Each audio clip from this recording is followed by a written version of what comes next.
것은 전적으로 하나님의 은혜다라는 것을 전에 말씀을 들었습니다.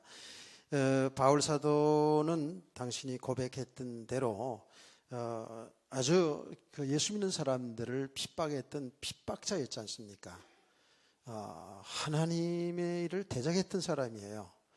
그런데 다메섹 도상에서 하나님의 은혜를 받지 않습니까? 그래서 이제 거기에서 부활하신 예수 그리스도를 이제 만나게 되는 거죠. 그 말은 예수가 그리스도였구나 하는 것을 분명히 이제 알게 되고 이제 믿음을 갖게 되는 겁니다. 바울 사도뿐만 그런 게 아니고 저와 여러분도 똑같지요. 우리가 예수 믿지 않는 때의 그 영적인 상태는 어떤 상태였죠? 그 영적 상태는 죽었던 상태입니다.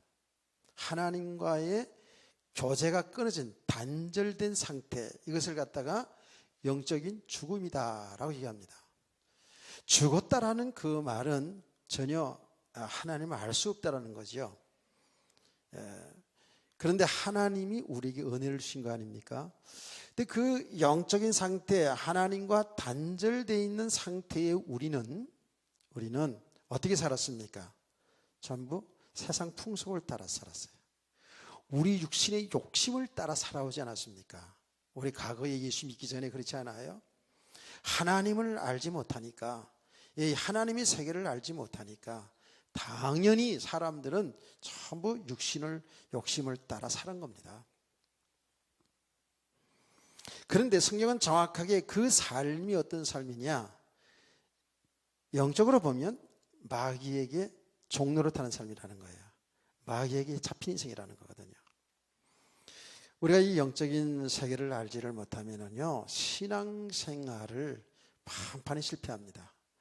제가 많은 목회 과정을 쭉 거쳐오면서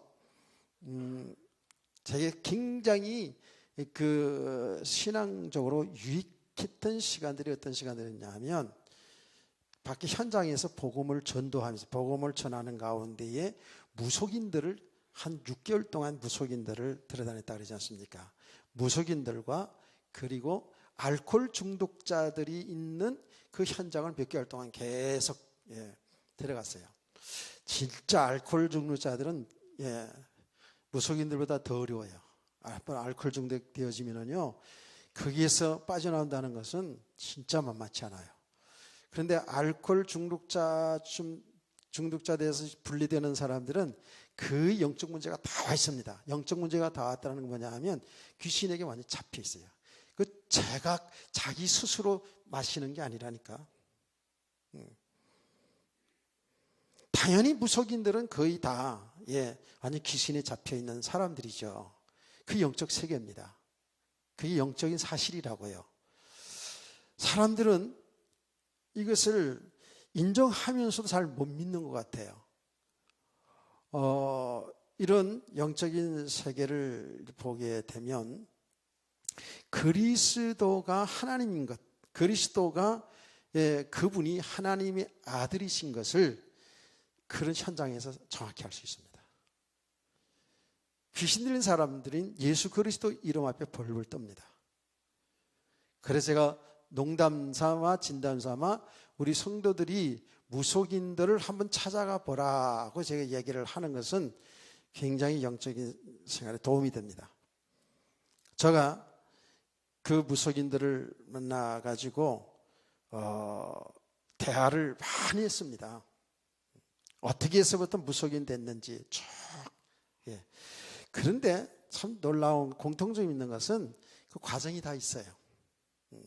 전부 그 무속인까지 되어지는 과정이 목사가 되는 과정하고 이게 성령의 역사냐 악한 영의 역사냐만 틀리지 거의 비슷한 과정들이 많아요.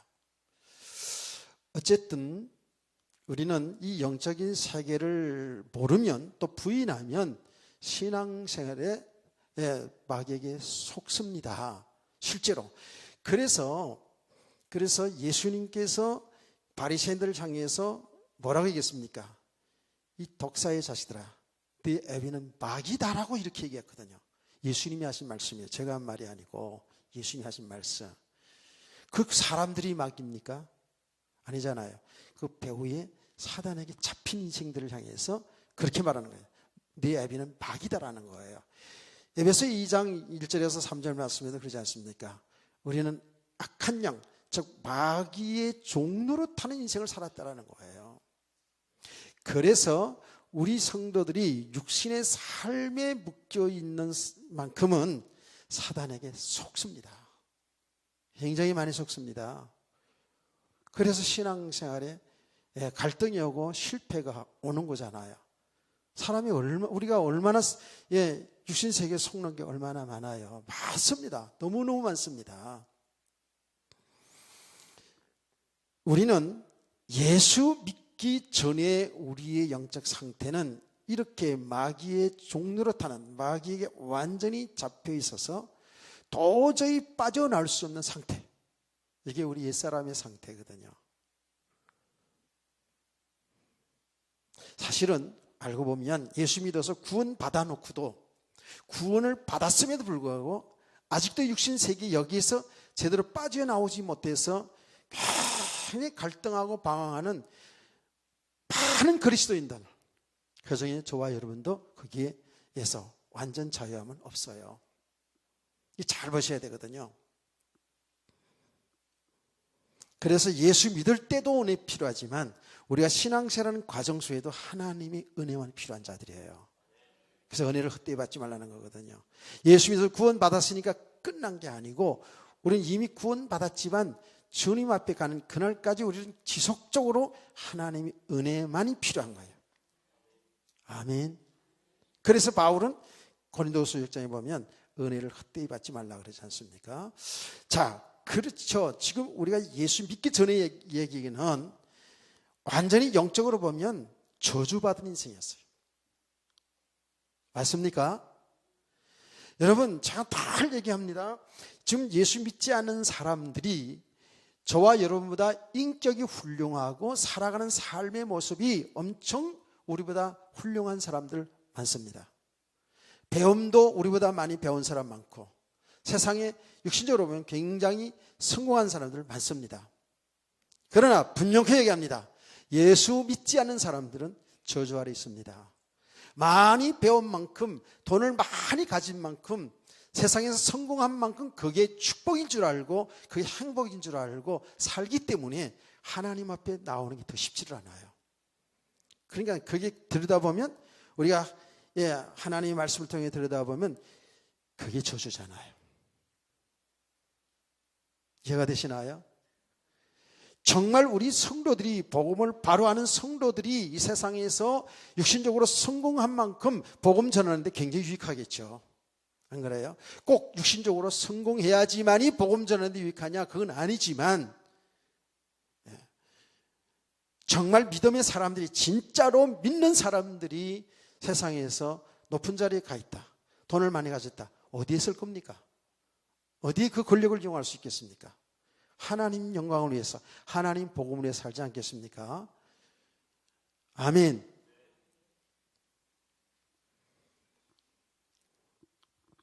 그러니까 애초에 우리가 예수 믿기 전의 상태를 돌아다 보면 우리는 그 스스로 빠져나올 수가 없어요. 그게 이제 큰 그림으로 보여준 것이 출애굽의 역사 아닙니까? 이스라엘 백성들이 애굽의 바로왕 밑에서 노예 생활할 때에 이스라엘 백성들이 스스로 거기서 출애굽할 수 있어요? 거의 인간적으로 보면 거의 불가능한 거죠. 바로왕, 애굽의 가장 강대국 아닙니까? 강대국의 바로왕 밑에서 이스라엘 백성들이 노예 생활했다고요. 아무 힘이 없어요. 노예 생활했어요. 근데 하나님의 은혜로 출애굽 역사를 이루잖아요. 전적으로 하나님이 하신 일이죠. 어디서 어떻게 빠져나올 수 있습니까? 빠져나올 길이 없어요. 그런데 하나님은 하나님의 때에 그들을 출애굽시킵니다. 그래서 출애굽이 구원장이라지 않습니까? 이치적으로는 똑같아요. 저와 여러분들이, 우리 조상들이 전부 우상숭배 배경 속에 살았잖아요. 우리는 5,000년 역사를 자랑하지만 5,000년 역사 속에 기독교에 들어오기 전에요, 우리는 그야말로 우상 딴지 속에 살았어요. 뭐 지금도 많이 그렇습니다만은 거기에서 어떻게 하나님 알 수가 있어요? 어떻게 하나님 찾아 나올 수 있어요? 우리는 인간은 영적인 존재이기 때문에 뭔가 인간의 힘으로 살 수 없는 그런 것을 알게 되죠. 아무리 노력하고 아무리 잘 살아보려고 해도 안 되는 부분들을 통해서 또 우리 개인적인 삶이나 이 세상에 일어나는 모든 일들을 통해서 사람들은 뭔가 절대자를 찾게 되어 있어요. 절대자를 찾게 되어 있어요. 근데 그분이 하나님인 줄 모른다고요. 그러니까 세상에 많은 종교들이 생기지 않습니까? 왜 생깁니까? 우리는 영적인 존재거든요. 그렇기 때문에 우리 인간의 힘과 능력으로 세상을 살아갈 수 없다는 걸 알게 되죠. 그래서 절대자를 찾는데 죄 가운데 있는 하나님과 단절된 우리 인간은 하나님을 바로 찾아갈 수가 없는 거죠. 그래서 바울 사도뿐만 아니라 저와 여러분도 전적으로 하나님이 은혜로 구원받은 거예요. 그래서 교리적으로 그러지 않습니까? 잘 정리했죠. 우리 인간은 하나님 믿지 않는 상태의 인간은 전적 타락이라는 거예요. 전적으로 부패했다는 거예요. 그래서 인간 스스로 하나님을 찾아 나올 수가 없다는 거예요. 그래서 우리 기독교는 하나님이 우리를 찾아오신 겁니다. 에덴 동산의 아담과 하와를 찾아왔듯이 저와 여러분을 하나님이 찾아오신 거예요. 이것을 하나님이 은혜라는 거예요. 그러니까 우리가 예수를 믿어서 지금 믿었다, 이거는 100% 하나님의 은혜고요. 제가 오전에도 얘기했지 않습니까? 예수를 믿는다라는 것은 이거는 세상에서 어떤 말로도 표현하기가 어려워요. 그래서 제가 여러분들에게 세상에서 가장 복받은 사람들입니다. 아멘. 그 이상 더 어떤 말로 표현할 길이 없다니까. 세상에서 가장 복받은 사람들, 알고 보면 가장 존귀한 사람들, 천하보다 귀한 사람들. 여러분, 사람을 우습게 하면 안 돼요, 진짜. 우리는요, 믿는 사람들도요, 좀 못 배웠다고 무시하고, 좀 가난하다고 무시하고, 좀 키가 작다고 무시하고 말이죠. 그런 경우는 많아요. 좀 못생겼다고 막 무시하고, 막 뚱뚱하다고 무시하고, 막 우리가 얼마나 그런 부분들이 많은지 몰라요. 반대로 조금만 못되어지면 얼마나 잘난 척도 하는지 저와 여러분이 말이에요. 안 그래요? 전적으로 타락된 인간이에요. 근데 하나님이 저와 여러분을, 그 오고 오는 사람 중에 많고 많은 사람들 가운데 저와 여러분을 하나님의 백성으로 구원해 준 것, 아멘. 이게 얼마나 큰 은혜냐고요. 큰 은혜예요. 우리가 아직도 죄인으로 있을 때, 아직도 저주 가운데서 육신의 배를 위해서 어떻게 하면 잘 먹고 잘 살까, 어떻게 하면 폼나게 인생 살아볼까 이러고 있을 때에, 아직 죄인으로 있을 때에 하나님께서 하나님 말씀대로, 성경대로 이 땅에 그리스도를 보내주겠다고 약속한 대로 이 땅에 그리스도를 보내시고, 또 우리를 위해 십자가에 피를 죽게 하시고 다 구원의 길을 다 열어놓으셨어요. 십자가의 죽부활을 통해서 우리 인생의 죄 문제를 해결하고 영원한 생명의 길을 열어놓으시고, 아멘. 그리고 또 우리를 찾아오셔서 그 예수를 믿게 하신단 말이에요. 이것을 그래서 신학자들이 이렇게 정리하지 않습니까? 우리가 예수 믿어서 구원받은 것은 불가항력적 은혜라는 거예요. 불가항력적 은혜. 불가항력적 은혜. 사도 바울이 막 예수 믿는 사람들 잡아 죽이려고 하는데 하나님이 그냥 빛을 주셔가지고 그 꼬리들여서 예수 믿게 하잖아요. 그렇죠? 이 똑같은 게 저와 여러분 똑같은 거예요. 불가항력적 은혜 받은 사람. 이야, 대단하지? 불가항력적 은혜 받은 사람. 하나님이 우리를 얼마나 사랑하시면, 근데 이 사랑을 우리가 오늘 찬송도 찬송은 잘 불러, 그렇죠? 오늘 성가대 찬송은 멋있게 불렀어. 그렇죠? 근데 진짜 내가 그 찬송을 들으면서 우리 성가들 마음속에 찬송 가사처럼 얼마나 주님을 사랑할 수 있는가. 저와 여러분을 한 사람 한 사람을 사랑하셔서 하나님의 아들 그리스도가 십자가에 피 흘려 죽기까지 사랑하신 거 아닙니까? 아멘. 그 하나님의 사랑으로 우리를 구원하신 거예요. 이게 은혜 아닙니까?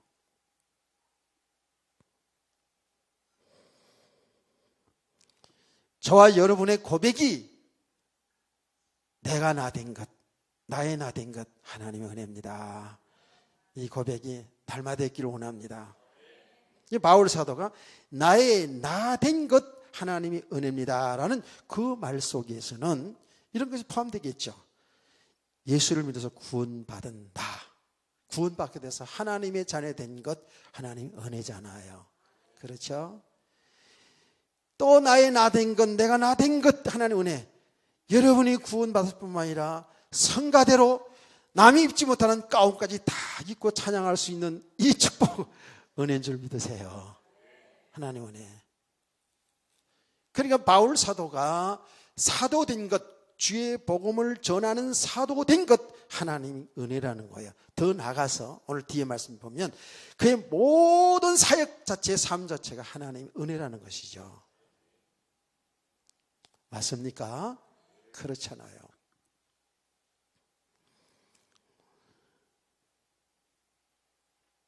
우리 성도들은 오늘 이 말씀뿐만 아니라 계속 이제 말씀을 계속 들으면서 여러분 계속 깨달아가면서 믿음이 세워질 줄 알아요. 하는데 구원받은 게 하나님의 은혜잖아요. 그렇죠? 예수 그리스도를 믿는다는 것은 그야말로 완전한 축복을 다 받은 거거든요. 왜냐하면 이것이 내게서 난 것이 아니기 때문에 저는 완전한 축복이라 그래요. 하나님의 은혜이기 때문에. 하나님이 예수를 믿어서 구원받게 하신 것은 하나님과 여러분의 관계에 분명히 하나님 은혜잖아요. 그런데 성경에 오늘 오전 시간에도 예배서 2장 8절 말씀을 여러분들이 신앙 고백했습니다마는 우리가 하나님의 은혜로 예수를 믿은 거예요. 그 믿음 자체도 하나님이 은혜로 믿은 거죠. 그렇죠? 하나님의 선물이라는 거예요. 우리가 예수 믿는 것이 하나님이 주신 선물이거든요. 근데 성경은 그 다음에 뭐라 그러냐면 행위로 구원받지 않겠다는 거예요. 예? 우리가 신앙생활 잘하는 사람 골라서 너 구원. 예? 신앙생활 모든 신앙생활 잘해야 구원받는다. 그렇게 된다면 아마 어쩌면 여러분들이 신앙생활 더 열심히 잘할 수도 있을 것 같아. 예. 자, 제가 한번 하나님 입장에서 한번 정해 볼게요. 구원받았어요. 성도들, 구원받은 사람들 세상에서도 좀 착한 사람 순위로 착하게 그냥 욕심 없이 사는 사람 순으로 이렇게 교회 구원받게 했다. 예를 들면 얘기하는 거예요. 착한 사람이 구원받는 게 아니고 그렇게 구원을 받게 해서 교회에 오게 했어요. 그래서 하나님께서 이제 교회를 다니는데도 불구하고 다니는데도 구원받는 것은 교회를 온 것으로 끝나지 않고 모든 예배에 다 참석하고 주일 낮 새벽에도 나오고 주일 낮에도 나오고 잘 들으세요. 새벽에도 나오고 낮에도 나오고 오후에도 나오고 그리고 수요일 날도 나오고 그리고 금요기도에도 나오고 예배는 이렇게 다 드려야 되고 그리고 12의 1절은 반드시 드려야 되고 아멘 좀 해보시고요. 그렇게 하고 철저하게 더 나아가서는 예배 시간에도 지각도 안 하고 더 나아가서는 예배 시간에 졸지도 아니하고 눈 반짝 떠 있어야 되고 그래야 구원 준다 구원 준다 그러면 정신들 바짝 차릴 거야 아마 어쩌면. 근데 그렇게 가르친 데도 있습니다. 그렇게 가르친 데도 있어요. 어느 정도? 그 정도가 아니라 요만큼도 죄를 범하면 천당 못 간다고 하는 사람, 그런 사람도 있어요. 그 사람들의 내용을 들어보니까, 얘기를 들어보니까 철저하더라고요. 근데 그런 바람이 불어가지고 어느 날 교회 집사님이 저한테 목사님 훌륭하긴 훌륭하지만 요만한 죄도 회개하지 않으면 천당 못 가요 막 그러더라고. 깜짝 놀래라. 내가 내용들을 쭉 알잖아요. 알게 돼. 아이고 놀래라. 그렇게 얘기를 해서. 그런 데도 있어요. 그 사람들 이야기를 들어보니까 진짜 철저하게 하더라고요. 우리나라에는 특별히 제가 안식교에 대해서 그런 이야기를 많이 들어봤거든요. 그 강의를 내가 직접 안식교에서 나온 목사님인데 지금 합동초기에서 이단 연구소장으로 일하시는 진용식 목사님이라고 지금 아주 사역을 많이 하는데 그분이 원래 안식교인이었거든요. 그날 그분에게 직접 안식교에 대해서 강의를 몇 시간 쭉 들었어요. 그분이 그러더라고요.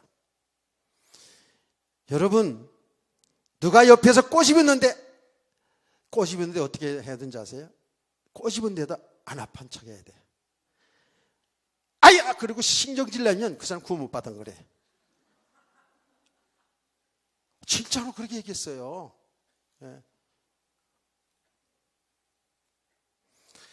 그가 언제부터 군에 간 고민을 했냐면 자기 교회 장로집인데 장로집에 갔는 장로가 돌아가셨는데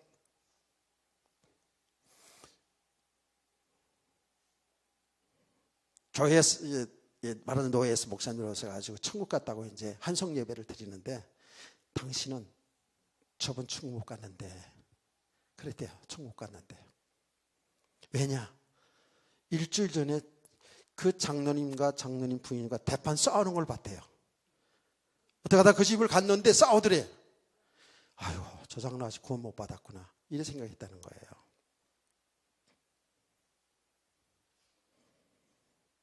그건 간증했어요. 교회 집사님의 부인이 임신을 했는데 임신 때 먹고 싶은 거 있잖아. 생전에 안 먹던 거 먹고 싶은 거 있잖아. 그렇죠? 근데 생전에 그 임신해서 먹고 싶은 게 마침 땅콩에다가 오징어 말아서 먹는 거였대요. 땅콩에다 오징어 말아 먹는 거. 임신해서 땅콩 오징어 땡겼던 사람이 있어요? 제가 이야기하면 항상 같이 얘기하는 거 있죠. 우리 아내는 어떻게 임신해가지고 그렇게 순대를 좋아하는지. 나는 입이 고급져가지고 순대를 안 먹었거든요. 근데 순대를 먹을 줄 몰랐어요, 나는. 근데 아내 순대 사서 날려다가 나도 순대를 좋아하게 된 사람이에요, 내가. 그런데 땅콩에다가 오징어를 말아서 길가에서 그것도 집에 가서는 몰래 먹지. 시장 바닥에서 그렇게 말아먹는 것을 옆에 사람이 본 거예요. 구원 못 받은 거래요. 왜? 그들은 비늘 없는 생선을 못 먹어요. 뱀장어 같은 거 못 먹어요. 이해가 되시나요? 와, 보통 철저한 게 아니에요. 안식교인들은 한 사람이 교회 나왔는데 11조 안 하는 사람이 없대요. 철저합니다. 근데 우리 그거들은 그건 참 잘한다. 이러면서 이제 그런 적이 있거든요. 그런데 글쎄 대판 싸우는 그 중직자 가정에 돌아가시는데 자기는 당연히 구원 못 받아 생겼는데 구원 받았다고 한송 예배를 드리는데 거기서 갈등이 오기 시작해서 그때부터 이제 엎드려 기도하기 시작한 거래요. 그래서 분명히 그렇게 얘기하더라고요. 로마서가 보여지는데요. 로마서 전부 우리가 구원받은 건 믿음으로 구원받는 거 아닙니까? 로마서 주제가 믿음 아닙니까? 그러죠. 아멘. 그렇게 성경을 많이 철저하게 읽고 공부하고 엄청 성경 공부도 많이 한대요. 그렇게 하는데도 그거를 못 본 거예요. 구원은 하나님의 은혜로 구원받는구나. 우리 행함으로 구원받는 게 아니구나. 이걸 아는 거예요. 그렇다고 제대로 은혜 받은 사람들이 이제 막사로 되겠구나. 오케이, 알았어. 이제는 막사로 되구나. 이렇게 되는 건 그건 어떻게 된다고요? 그건 구원받지 못한 사람 아니면 구원받았다 할지라도 그 엄청 두드려 맞을 사람이 맞죠. 그렇죠. 뺨때기 이쪽 맞고 이쪽 맞고 다 맞을 사람이라고 그랬죠. 자, 여러분, 전적 타락된 우리를 하나님이 불가항적 은혜로 우리를 구원하셨어. 예수를 믿어서 너는 이제부터 죄인이 아니고 의인이다. 너는 이제부터 내 자녀다라고 하나님이 쳐준 줄 믿으시기 바랍니다. 이게 칭의예요. 확실한 믿음을 가지고 있어야 돼요. 지금요, 여러분이 지금 모르시겠습니다만은 한국 가선 세계에 이 칭의 문제, 유보적 친형이라고 해가지고 칭의 문제로 해가지고 예수 믿어도 구원 확실하게 이렇게 구원받았다가 아니라 그 사람의 신앙의 과정을 통해서 성화의 칭의 뭐 어떤 하여튼 이상한 용어들이 지금 많이 나오고 있어요. 저는 신학교 배운 대로 또 제가 말씀을 통해 은혜 받은 대로 분명히 얘기합니다. 저와 여러분은 예수 믿는 사람이 분명히 맞다면 여러분의 구원은 여러분의 행위 때문에 떨어졌다 붙었다 하지 않습니다. 아멘. 영원한 구원입니다. 그래서 예수가 그리스도가 되신 고백하는 사람들을 저는 그렇게 얘기하는 거예요. 완전한 복 받았다. 가장 복 받은 사람이다. 그렇지 않아요. 영원한 생명 얻었단 말이에요. 하나님의 자녀가 되었다니까. 네. 우리는 그야말로 죽지만 부활돼서 영원한 하나님 나라에서 영생 복락하게 돼 있잖아요. 이런 믿음이 바로 하나님의 은혜인 줄 믿습니다. 자, 그러면 이렇게 하나님의 은혜로 예수 그리스도를 믿게 된 사람들은 그때부터 고민이 생깁니다. 어떤 고민이 생겨요? 나는 저뿐만 아니라 우리 모든 예수 믿는 사람들 다 똑같다고 봅니다.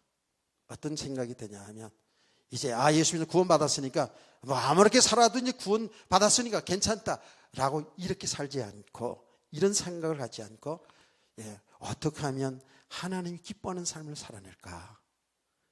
어떻게 하면 하나님 뜻대로 살까? 이런 생각을 가진 분은 아멘. 그게 정상이죠. 물론 그런 단계까지 가는 가정도 있으라고 봐요. 그냥 교회를 나와서 하나님 은혜로 잘 모르고 예수를 지금 믿는데 너무 좋은데 하나님의 뜻이 무엇인지 어떻게 사는지 이런 생각 없이 그냥 교회에 다닐 수도 있어요. 분명히 다닐 수 있어요. 은혜 받은 자가 맞는데 예수 믿는 게 맞는데 그냥 교회에 나오는 게 그냥 좋아. 그냥 그런 시간들도 있었죠. 그렇죠? 그냥 교회에 나와서 찬송은 잘 못 부르도 찬송 부르는 게 좋고 하나님 말씀 듣는 것이 무슨 말인지는 다 이해가 되지 않지만 하나님 말씀 듣는 것들이 기쁘고 즐거워요. 그런 시간들이 있었죠. 있습니다. 저도 그런 과정들이 있었으니까요. 다 똑같다고 저는 생각하거든요. 그래서 성경에서 이제 신학에서는 이제 내적 소명, 외적 소명이라는 이런 표현도 하는데 하나님의 백성이 맞는데 교회에 와서 이렇게 점점 은혜를 받으면서 우리 믿음이 세워져 간다고요. 이렇게 믿음이 세워져 가요. 그러면 하나님 말씀 들으면서 이렇게 믿음이 세워져 가는 만큼 어때요? 생각이 자꾸 하나님 말씀대로 살아야 되겠구나. 방탕해야 되겠다. 이런 생각을 갖지 않습니다. 왜? 이미 그 안에는 성령님이 계시기 때문에 그래요. 아멘. 성령이 내주하기 때문에 그 성령의 생각은 하나님이 기뻐하시는 삶 쪽으로 자꾸 우리를 가르치시고 생각하고 인도하시거든요. 그런데 우리가 예수 믿기 전에 육신의 욕심을 따라 살아왔던 그 세월만큼 육신의 삶이 찌들어져 있거든요. 체질화되어 있잖아요. 그렇죠? 그러니까 어때요? 하나님의 성령께서 말씀 들을 때에 그래 맞아. 이제 술 같은 거 담배 같은 거 이런 건 다 끊어야 되겠구나. 이게 좋은 게 아니구나. 이렇게 내 욕심대로 사는 것은 이것은 하나님 기뻐하는 삶이 아니구나. 이런 것들을 알게 되면서 마음에는 어떻게 들어요? 우리 의지가 있으니까 이제는 진짜 말씀 살아야지. 이렇게 은혜를 받잖아요. 이제는 누가 좀 약 올려도 웃어줘야지 라고 생각을 하잖아요. 그런데 그냥 교회 밖에 나가는데 그냥 내 앞으로 차가 쌩 지나가. 이 소리가 나와야 안 나와요? 여러분 안 나오겠지만 나는 나오더라고요.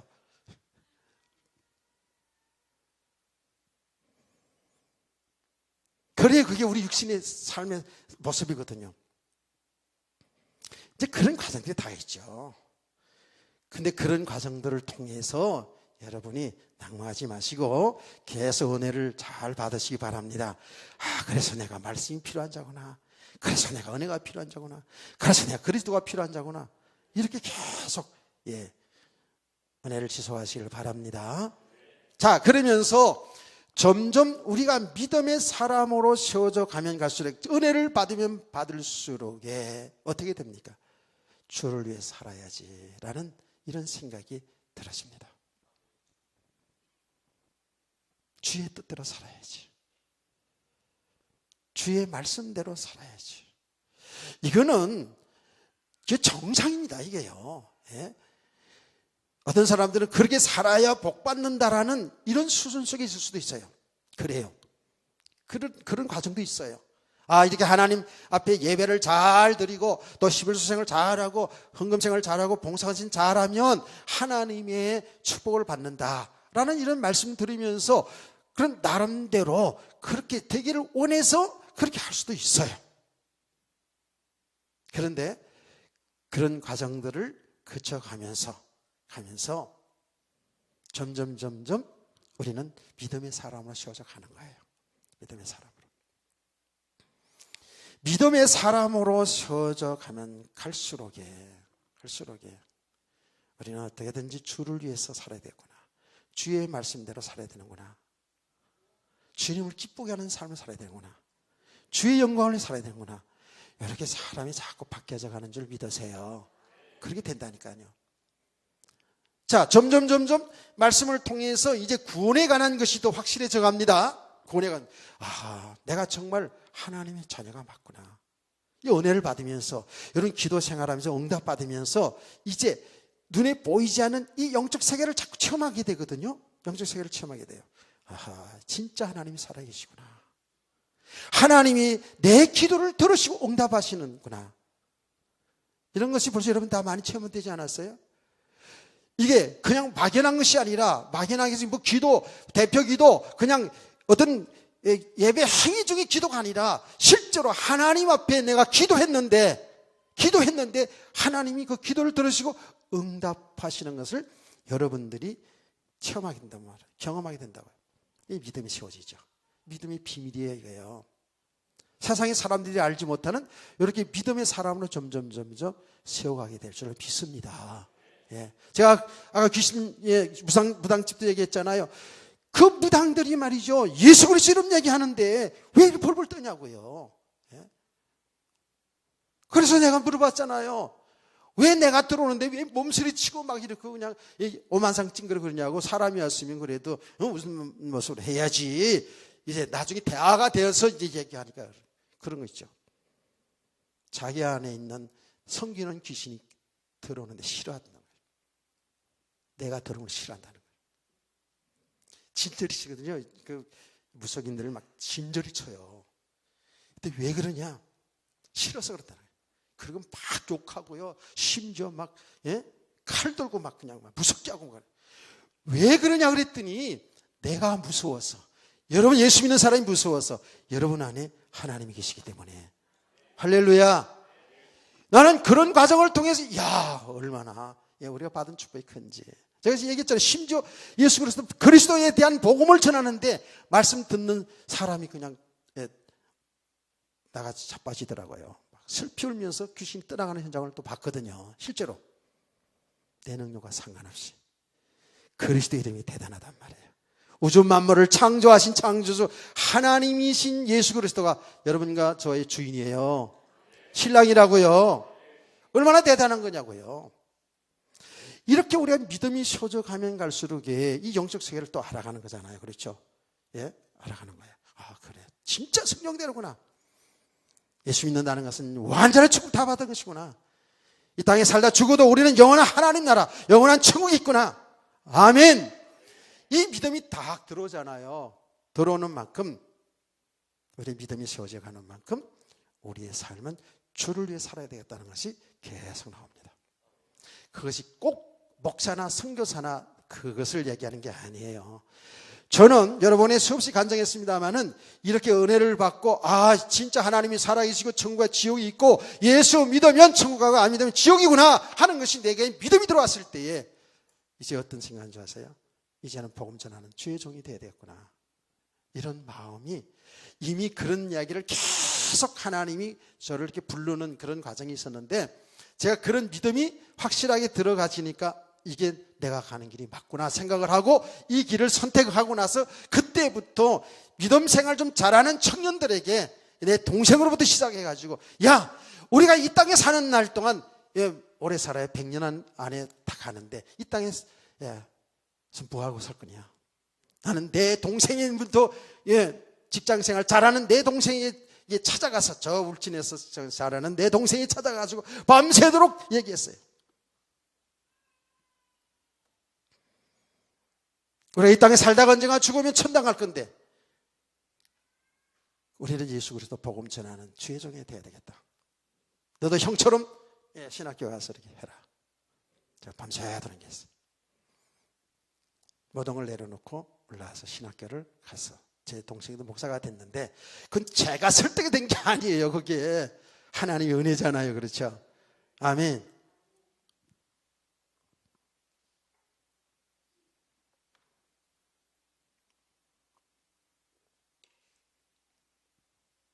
그래서 제가 저 중고등부 이렇게 아이들 사역을 하면서도요, 아이들 신앙생활 좀 잘하고 똑똑한 애들, 공부 잘, 특별히 공부 못하는 애들 빼놓고, 공부 잘하는 애들에게, 야, 넌 목사 가야 돼. 목사 가야 돼. 근데 거기서 공부 진짜 잘하는 애가 있었거든요. 근데 가정생활이 너무 어려워하겠는데, 있는데 계속 고민했었어요. 얼마 전에 알고 봤더니, 진짜, 목사가 됐는데 신학자가 됐어. 목사인데 신학자가 됐더라. 그래서 내가 한번 연락을 해보곤 해봐야 되는데 글을 이렇게 올렸더라고. 어떤 저기에다가 보니까 그게 바로 내가 학생부 지도할 때 그 학생이더라고요. 박아무개인데 많은 친구들이 목사 됐어요. 실제로. 근데 그게 꼭 목사만 되라서 되는 게 아니잖아요. 내가 조금 지나면서 알았어요. 지나면서 또 이제 복음을 알아다 보니까 하나님은 우리에게 모든 기능을 다 주지 않습니까? 은사를 주지 않았어요. 그렇죠? 아멘. 지난번에도 얘기했잖아요. 다 사도겠느냐? 다 교사겠느냐? 다 선지자겠느냐? 그렇지 않습니까? 그렇죠? 우리의 주신 은사가 다 있어요. 우리의 주신 기능들이 다 있어요. 우리의 주신 삶이 있어요. 우리에게 주신 그 삶을 통해서, 여러분이 주신 그 은사를 통해서 하나님의 영광을 위해 살면 됩니다. 복음을 위해 살면 됩니다. 아멘. 그렇게 가지는 거예요. 이건 진짜 믿음의 문제입니다. 근데 그것이 그냥 교회에서 직분 주니까 해야 되니까 하는 게 그게 아니라 정말 내 남은 생에 나를 영원한 저주 가운데서 나를 구원하셔서 오늘 이런 삶을 주신, 내게 은혜를 주신 주님을 위해서 내 마음과 뜻을 다해서 그 일들을 감당해 나가야 될 줄 믿습니다. 그게 헌신이죠, 뭐. 헌신 예배드려서 헌신이 아니잖아요. 헌신 예배드려서 오늘부터 내가 이제 상가대원으로서 더 열심히 잘해야 되겠다. 그런 마음 결심하는 것도 좋아요. 그러나 근본적으로 우리가 믿음에서 나와야 된단 말이에요. 우리의 생애 자체가, 여러분 삶 자체가 주의 복음을 위해서 주의 뜻을 이루는 그 삶 속에 여러분의 일생 있기를 주의 이름으로 축복합니다. 그 가운데 찬양대가 있단 말이에요. 그 가운데 찬양대가 얼마나 중요한 거 알죠? 구약 성경에 보면 찬양대들이 대단하지 않습니까?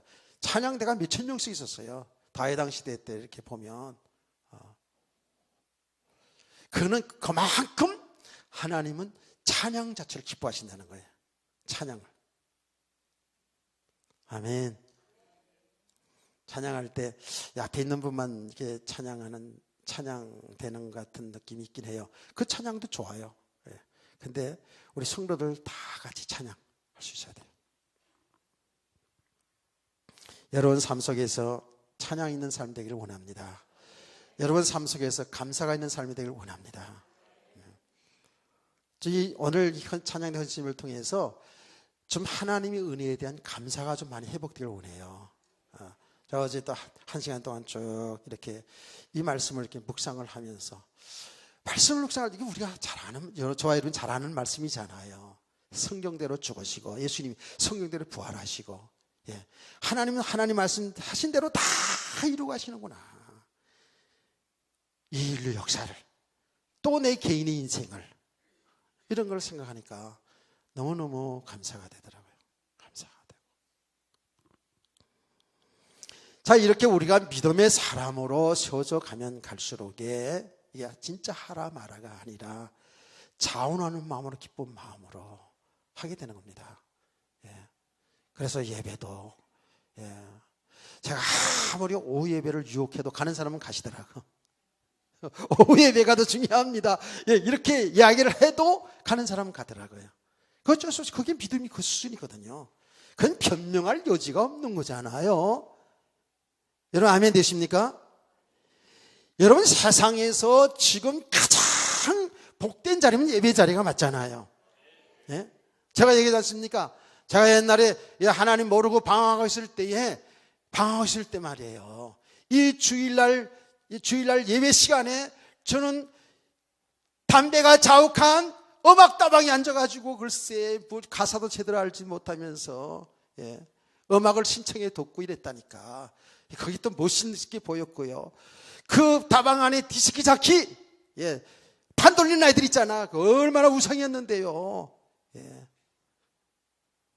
그 안에서 말이죠, 그 음악을 소개해 주면서 하는 그 아이들이 얼마나 여자들 청년들에게 우상인지. 아이고, 우리 동창 중에도 그 안에서 이거 하는 애가 대인기였어, 대인기.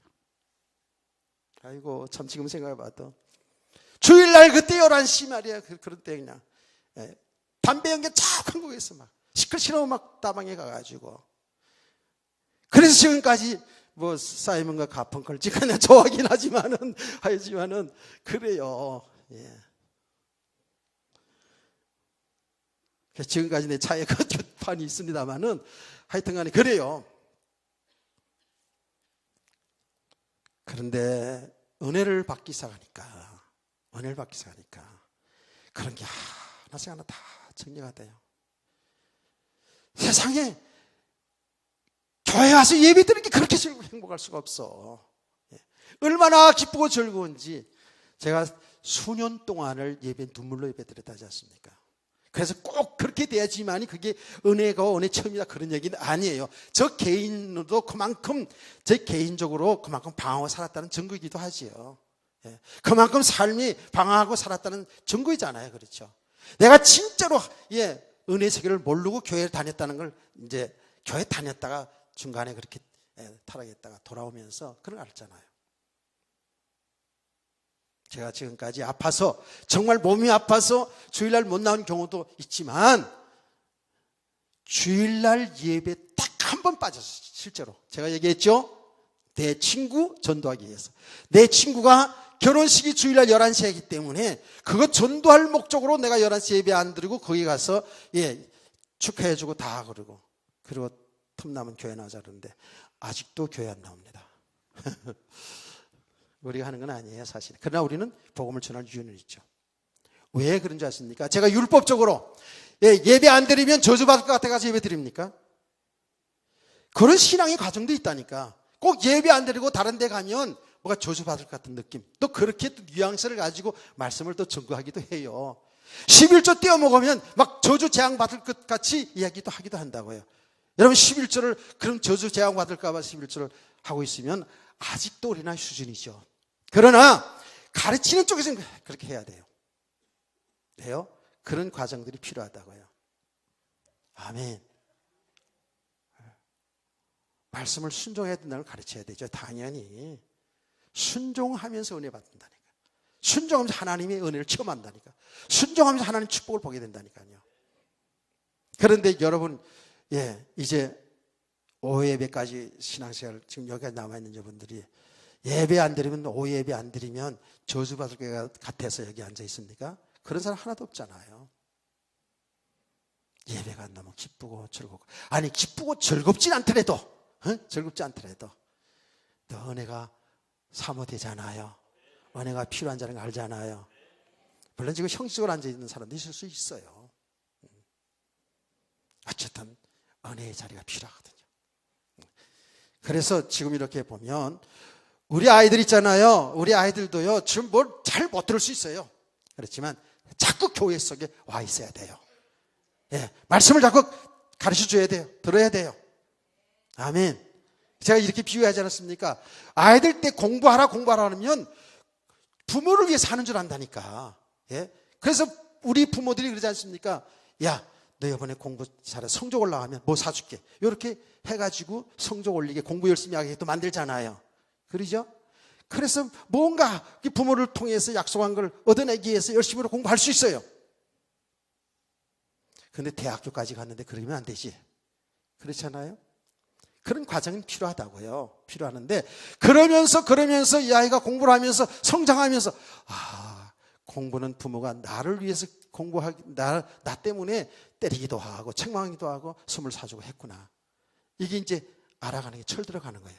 여기 믿음의 과정이에요. 이해가 되시나요? 그러면 이제 고등학교쯤 들어가서 대학쯤 들어가면은요, 그때는 이제 공부해야 될 이유를 바로 알기 때문에 어떻게 해요? 열심히 컴퓨터 치게 합니다. 열심으로. 그럼 그때부터는 부모가 어떻게 한다고? 야, 좀 쉬어가면서 해. 예? 좀 쉬어가면서 해. 몸 상할까봐, 야, 먹어가면서 해. 이렇게 한다고요. 그런 좀 말을 좀 듣는 우리 학생들 되었으면 좋겠어요. 학생들, 저는 그런 말을 들으면서 공부한 적이 있어요. 자기는 안 해놓고 그러면 안 되니까 내가 얘기하는 거예요. 자, 이게 무슨 말입니까? 이렇게 우리가 믿음의 사람으로 자꾸 세워져 가면 갈수록에 주를 위해서, 우리의 삶 자체가 주를 위해 사는 삶이 되게 되는 거예요. 아멘. 그 삶 자체가 주를 위한 삶이 되어버리는 거예요. 그래서 여러분 제가 얘기하지 않습니까? 여러분 설거지하는 것 자체도 그게 주를 위해 사는 설거지가 돼야 된다니까. 그리스도 예수 안에서 사는 삶이 돼야 된다니까요. 그거 따르고 교회 와서 예배 따르고 이런 게 아니에요. 믿음 따르고 삶 따르고 아니라는 거예요. 우리는 진짜 믿음의 사람으로 세워져 가면 갈수록에 모든 삶이 하나님께 예배고 하나님께 영광이고 아멘. 그렇게 되는 거죠. 이런 속에서 우리 성도들이 정말 믿음으로 이렇게 살아가는 귀한 성도들 되기를 축복합니다. 그러면서 오늘 조금 본문 한번 여기 내용을 한번 읽어볼게요. 내가 나 된 것은 하나님의 은혜로 된 것이니 내게 주신 그의 은혜가 헛되지 아니하. 내가 모든 사도보다 더 많이 수고했으나 내가 아닌 것이 아니라 오직 나와 함께 하신 하나님의 은혜로라 그랬어요. 그러니까 뭐죠? 구원받은 것도 하나는 은혜. 주의 종으로 사역할 수 있는 게 하나님의 은혜잖아요. 그렇죠? 모든 삶 자체가 하나님의 은혜라는 거예요. 아멘. 이게 사도의 얘기만 얘기가 아니라 저와 여러분의 고백이 돼야 된다고요. 여러분의 삶 자체가 하나님 은혜라는 거예요. 아멘. 구원받은 거 하나님의 은혜, 복음을 위해서 헌신할 수 있는 거 하나님의 은혜, 우리의 모든 살아가는 삶 자체가 하나님의 은혜로 살아간다는 거예요. 맞지요?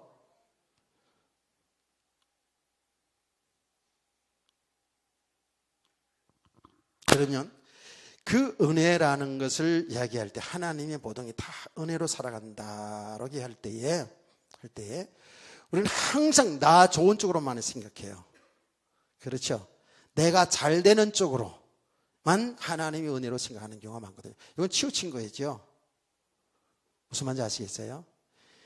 여러분 하나님의 은혜로 사는데 왜 나는 병들어 있어? 이럴 수 있거든요.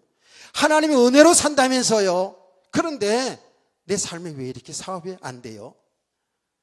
그런 의미는 있었어요, 없었어요? 있고 지금도 있을 수 있어요. 저도 그랬어요. 나를 사랑하셔서 하나님의 아들 예수 그리스도 십자가에 죽기까지 해서 나를 구원하신 그 하나님, 그리고 하나님이 나와 함께 하신다고 하는데, 하나님이 나의 주인이라고 하는데 왜 내 삶은 뭐가 잘 되어져야 되는데 안 되나 이거예요. 여기에서 많은 그리스도인들이 또 갈등한다고요. 그게 뭐냐 하면 하나님 은혜도 전부 자기 중심으로 해요. 자기 중심으로. 하나님 은혜라는 것도 하나님 축복이라는 것도 전부 내 육신에 유익한 쪽으로 생각하기 때문에 그래요. 저와 여러분은요, 이제 모든 일이 하나님의 은혜라고 생각해야 돼요.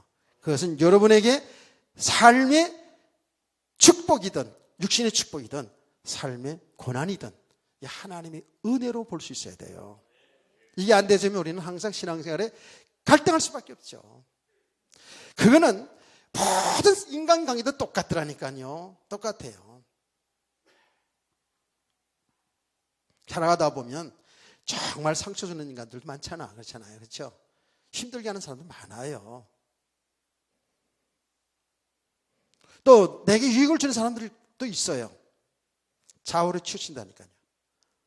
우리가 그래요. 살아온 배경, 우리가 살아온 삶이 그렇게 살아왔거든요.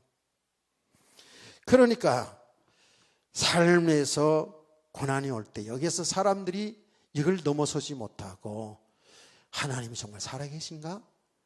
하나님 분명히 나와 함께 하신다고 분명히 배웠는데 그렇잖아요. 여러분과 저는 지금 얼마나 많이 했습니까? 예수 그리스도를 믿을 때 믿어 구원받을 뿐만 아니라 그 예수 그리스도가 창조주 하나님이신데 그분이 우리와 함께 영원히, 아멘. 예수님 말씀했잖아요. 제자들을 파송하면서 내가 세상 끝날까지도 함께 하겠다 했잖아요. 아멘. 이게 우리의 믿음이잖아요. 그렇죠? 이게 우리의 믿음이라고요. 우리 눈에 보이지 않지만 창조주 하나님이신 예수 그리스도가 우리와 함께 영원토록. 할렐루야. 그런데 내 삶은 안 된단 말이에요. 그러니 여기에서 신앙생활을 갈등한단 말이에요. 많은 사람들이. 어떤 사람은 저 이런 얘기 들었어요. 아이고, 내 팔자야. 뭐 예수 믿는다고 팔자 고쳐질까? 이러는 걸 보고 내가 깜짝 놀란 적이 있었죠. 여러분도 아마 그런 생각을 가지고 있는 사람이 있을 수 있어요. 우리 예수 믿기 전에 팔자 타령 얼마나 많이 해요? 팔자 타령 알죠? 우리 학생들 팔자가 뭔지 알아요? 이렇게 놔도 팔자, 이렇게 놔도 팔자, 팔자잖아. 예. 이렇게 살아봐도 안 되고 저렇게 살아도 안 된다는 그 얘기예요. 그래서 팔자 타령하는 거예요. 아이고, 내 팔자에. 아이고, 우리 어머니도 그런 소리 해가지고 내가 얼마나 그걸 싫어했는지 몰라요. 예, 우리가 좀 잘못하면 아이고, 내 팔자에 뭐 남편 잘만 못난 팔자에 뭐 자식까지. 아이고, 예수 믿기 전에 그런 소리를 하면은요. 근데 그게 보통 엄마들이 하는, 할머니들이 하던 얘기야. 그냥 푸념으로 그냥 한 얘기들이 그렇게 얘기했어요. 여러분, 팔자가 고쳐진 줄을 믿으시는 사람은 아멘. 팔자 고쳐졌지. 완전히 예수 믿어서 팔자 다 고쳐졌지 진짜로. 예? 하나님 아들 딸 되었는데. 자, 여러분 보세요. 내게 주신 나와 함께 하신 하나님의 은혜로라. 내가 모든 사도는 더 많이 수고했으나 내가 한 것이 아니오라거든요. 정말 이 바울 사도는요, 여러분 아시다시피 이 서신서 거의 다 바울 사도가 썼잖아요. 벌써 이 성경 쓴 내용만 보더라도 얼마만큼 바울 사도가 하나님 일을 많이 한 걸 알겠죠. 그렇죠? 예. 베드로 사도도 많이 일했지만 성경에 남긴 것만 봐도 베드로 전후수밖에 없잖아요. 예. 성경은 기록을 남긴 것만 보더라도 바울 사도가 얼마나 수고를 많이 했는지 알 수 있잖아요. 이건 자랑이 아니고 이게 하나님의 은혜라는 것을 증거하기 위해서 지금 자기가 다른 사도보다 더 수고를 많이 하였어도 이거는 객관적으로 사람들이 인정해야 되는 거거든요. 여러분 고린도후서 11장에 보면 바울 사도가 그의 간증한 내용이 나옵니다. 그냥 할례서 한 게 아니라 성도들이 하도 못되게 구니까 자기 간증을 하는 거예요. 제가 얘기했잖아요. 고린도후서 11장 바울의 간증을 읽다가 제가 펑펑 울었다고요. 나중에 읽어보세요. 시간 없어서 다 얘기 못해요. 정말입니다. 엄청 복음 때문에 고생을 많이 하고 수고를 많이 했어요. 근데 이 수고를 했어도 자기 한 게 아니라는 거예요. 하나님 은혜라는 거거든요. 아멘. 자, 여러분, 그 바울의 사역 속에 기쁨도 보람도 또 굉장히 영광스러운 일도 많았겠죠. 그렇잖아요. 반면에 바울 사도가 개인적으로 사역 중에 많은 고난을 당했어요. 엄청 고난을 당했지 않습니까? 그 개인적으로 병들어 있었어요. 정확하게 어떤 병인지 나타났지만 병들어서 얼마나 고통을 당했어요. 그래서 이 바울은 뭐라 그러냐면 내가 받은 은혜가 커가지고 사단이 나에게 가시를 줬다 그랬어요. 사단이 가시를 줬다 그랬어요. 그 질병이 있었어요. 바울 사도가 질병이 있었다고요. 그 질병 때문에 하나님 앞에 간절히 기도했어요. 기도했는데 응답은 뭐였죠? 응답은 성가대 제일 앞에 두 분. 응답은 뭐였어요? 오케이. 잘했어요. 뭐라 그랬냐면 내 은혜가 내게 족하도다 그랬다는 거예요. 병들어 고통당해서 하나님 앞에 기도하는데 하나님 응답은 내 은혜가 족하도다 그랬어요. 내 은혜가 내게 족하도다. 내 약한 것에서 하나님 온전한 능력이 나타난다는 거예요. 할렐루야. 왜요? 바울 사도가 연약한 가운데서 병들어 있는 가운데서 더 누구만 의지할까요? 하나님만 의지하는 거예요. 내가 약한 것 때문에 하나님 온전한 능력이 나타나요. 내가 뭘 건강해서 내가 뭐 하는 것처럼 이렇게 되어지면 바울의 의만 세워질 거 아닙니까? 그러니까 하나님께서 우리 인간의 속성을 알거든요. 바울이 누구든지 속성을 너무 잘 알거든요. 그러니까 바짝 낮춰놓은 거예요. 병들어서 항상 골골 하는데 바울 사도를 통해서 병 고치는 역사가 막 일어나는 거예요. 바울 사도 너무 자존심 상하고 너무 힘들어서 육신적으로 힘들고 자존심 상하니까 하나님 앞에 그렇게 간절하게 기도했겠죠. 근데 하나님 응답은 내 은혜가 내게 족하다는 거예요. 아멘. 그러니까 우리가 병들어 있어도 사실 힘들지요. 병드는 사람, 저도 몸이 아파서 너무 힘든 거 알아요. 그래도 진짜 믿음의 사람들은 병든 가운데서도 원망불평하지 않고 더 하나님의 은혜를 바라보면서 아멘. 이게 하나님의 은혜를 받은 자들의 모습이거든요. 그런 복음 전하다 여러분 아시다시피 얼마나 고생을 많이 했는지 몰라요. 사도행전 16장에서 감옥 가지 않습니까? 그것도 감옥 그냥 가는 게 아니야. 매를 맞고요. 매를 맞고 감옥에 들어갔어. 꽁꽁 묶여 있어요. 나는 그 과정을 통해서 양쪽으로 여러분이 설교하지 않았습니까? 그 고난의 과정을 통해서 그 안에 있는 간수장과 많은 친지들을 구원했잖아요. 그렇죠? 많은 감옥에 있는 사람을 복음을 듣게 하고 구원받게 하잖아요. 그게 하나님의 구원하시는 하나님의 역사이기도 하고요. 믿음의 사람을 거기 보내서 그렇죠. 한편 또 하나는 뭐냐면 그때 바울 사도가 선교사로 사역을 시작해서 가는 가운데 많은 역사들이 막 일어났어요. 그냥 병 고치는 역사 막 능력 기적이 막 일어났어요. 가는 곳마다 안전병이 막 일어나고 예수 믿는 사람이 막 일어나고 이렇게 했거든요. 하나님은 감옥이라는 곳에 바짝 낮춰가지고요. 절대로 하나님의 은혜 아니면 살 수 없는 존재라는 것을 알게 한 줄 믿으시기 바랍니다. 그런 과정들이 있었기 때문에 이런 고백을 할 수 있었던 거예요. 자칫 잘못하면은요, 우리가 그래서 주의 종이든 성도들이든지요, 사역하는데 여러분 삶 속에서 뭐 되어지면 어떻게 돼요? 뭘 좀 알아가고 뭐 좀 되어지면 어떻게 돼요? 다 교만해져요. 다 교만해져요. 맞지요? 저는 빼놓고 얘기하는 게 아닙니다. 조금만 뭐가 되어지면 얼마나 우리 우쭐해진지 몰라요. 그래서 제가 그런 얘기다. 동창 모임들 가보면 어차피 뭐 교만해서 그런 게 아니라 좀 큰 교회들이 나서서 청교도의 목사들이 나서서 왔다 갔다 하고 작은 교회들은 그냥 있고 이런 수준들이에요. 그러니까 하나님께서는 때로는 우리에게 육신적으로 축복해 주기도 하고 고난 가운데 드시기도 하면서 우리를 믿음의 사람으로 세워가고 끝까지 그 과정을 통해서 내 인간으로 사는 것이 아니구나. 주의 은혜 아니면 살 수가 없는 존재인 것을 알게 하는 줄 믿으시기 바랍니다. 여기 하나님의 은혜고 하나님의 축복의 사랑이에요.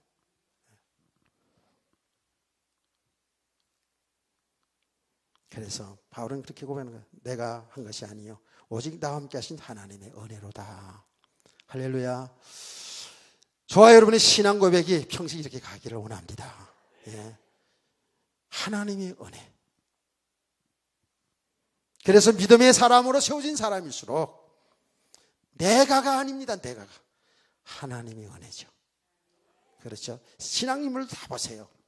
처음에는 다 자기가 자기를 어쩌고저쩌고 하다가 은혜를 받으면 받을수록 그야말로 믿음의 사람에서 가면 갈수록 나는 죄인 중에 죄인이구나. 나는 정말 만삭되지 못한 자처럼 모자란 자구나. 나는 하나님의 은혜 아니면 살 수가 없는 존재구나. 이렇게 깨달아가는 것이 믿음의 사람들이에요. 그 믿음이 되지 않은 사람일수록 자꾸 나대죠. 나대. 내가, 내 생각은 이렇게 나가는 거예요. 그러니까 고린도 교회도 분쟁이 자꾸 일어났던 거 아닙니까? 저는 바라기는 우리 찬양대뿐만 아니라 우리 모든 성도들이 은혜를 잘 받으면서 저와 여러분이 항상 내가 나된 것은 하나님의 은혜입니다. 내가 살아가는 모든 삶도 하나님의 은혜로 살고 있습니다. 내가 봉사하고 이렇게 헌신하는 것 다 하나님의 은혜로 되어진 것입니다. 하나님 영광을 받으시옵소서. 이런 신앙 고백과 삶이 되기를 주의 이름으로 축원합니다. 찬송가 330